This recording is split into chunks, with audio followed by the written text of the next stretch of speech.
Hello guys, ayan guys, tatapos ko lang magpakain ng tilapia. Hindi ko lang na-videohan kanina kasi medyo umuulan,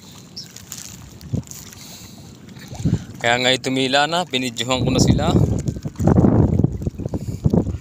Ayan guys, tuloy lang ang kain nila kanina habang umuulan at medyo may usok ang Taal Volcano.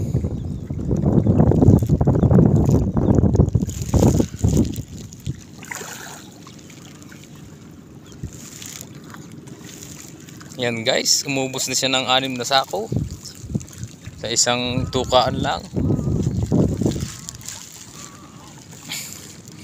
Medyo matakaw-takaw na sila at lumalaki na rin.